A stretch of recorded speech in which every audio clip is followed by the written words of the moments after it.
Welcome back, all you Fabricans and Fleshbags, to the super, not funny show, reviews. And today I'm reviewing Abbott Elementary Season 2, Episode 17. It's entitled Mural Arts.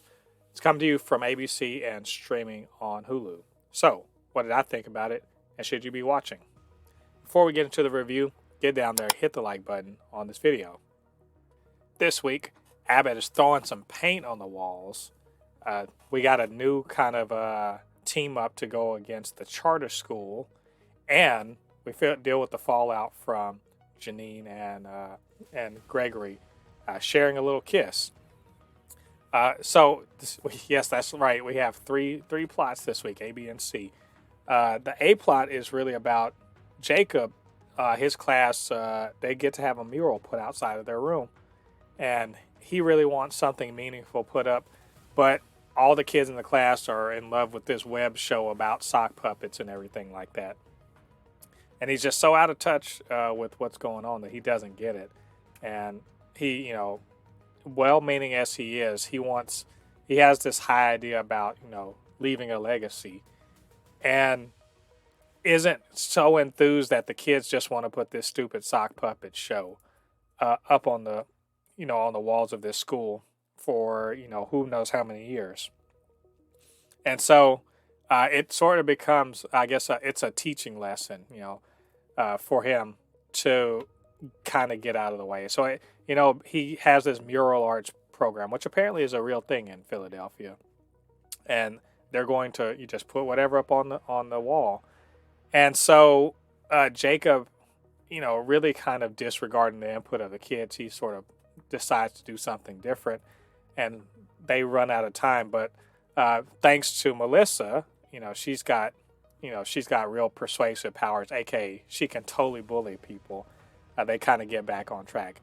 I like this whole little bit because Jacob, he's good at heart, but he also has this very high-minded idea of how everything should go, and he wants everything to have meaning and purpose and all this other stuff. I think he fancies himself, like some kind of transformative teacher, and he is, but he kind of gets in his way in this particular bit.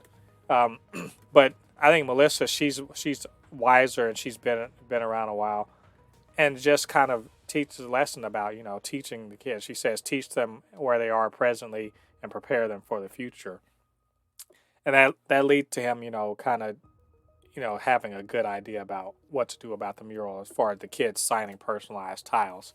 I thought that was really cool, and it also, he gets to see, I guess, the idea of kind of imposing your will on kids rather than, allowing them to sort of, figure out what they want and where they're headed and to try to, guide them accordingly.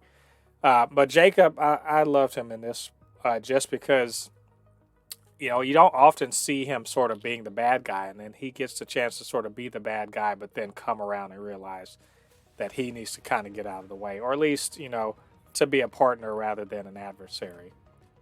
So that's the A plot. You could say the C plot was about Melissa and Barbara kind of joining forces, trying to figure out how are they going to stop this whole, charter takeover.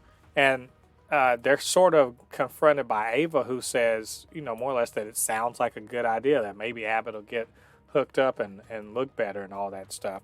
Even though, we learned from the previous episode that if the charter does take over, they're probably going to get rid of all the current teachers. And we sort of learn about their, that, the charter school isn't, really about the community or anything. They're just kind of about, making scores look good and everything like that. And it's nice because I always say Ava, she seems like an adversary. She seems like she's just out for herself. She seems like she doesn't care and she's ineffectual. And, many times that's all true. But it also is interesting that when she does, turn her attention and her interest and her drive towards something, that she can be an extremely effective and powerful ally. And her seeing, a woman, that she knows who's son went to the school to Abbott, but then had transferred to the charter school, and then kind of them having to come back because he was kicked out for not meeting the grades, and that immediately got her on board and ready to go.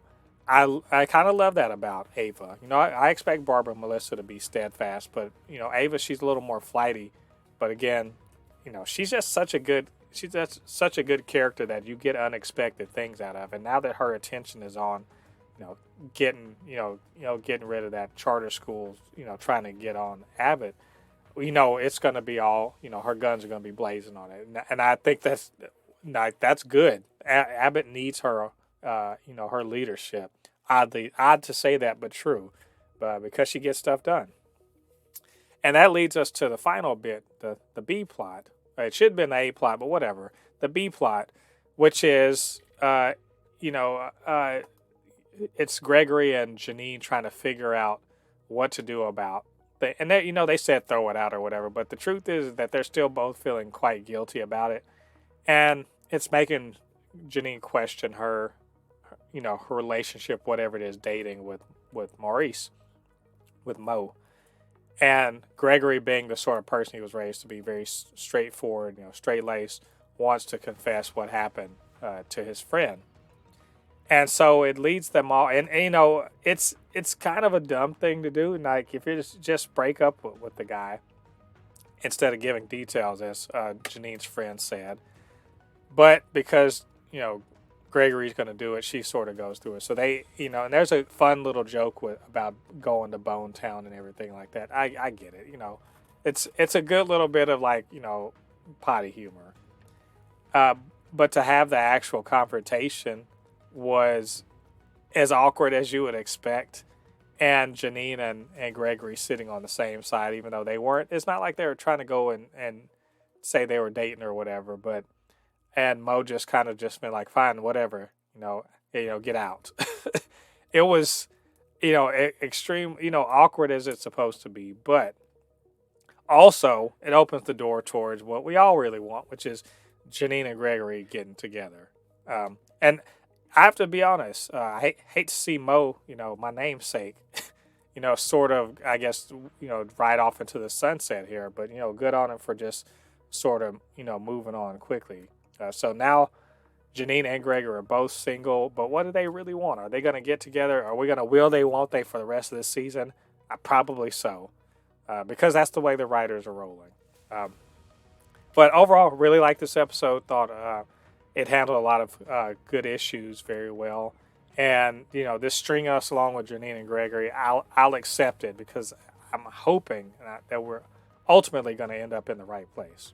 So we shall see. But anyway, what did you guys think about this episode? What did you think about what I had to say? Get down to the comment section, leave your thoughts there. And, of course, you can always hit me up.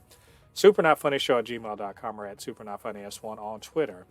And while you're down there, do me a favor, hit the like button, subscribe, hit the notification bell. All that good stuff helps with this channel and for more people to see these videos. All right, all you Fabricans and Fleshbags, thanks for joining me. Come back next week. We're going to be reviewing the very next episode of Abbott Elementary. Until then, I've been Mo Poupée, resident fabricant and commentator extraordinaire on all things pop culture. And I'll see you guys on the other side of the thread. Peace.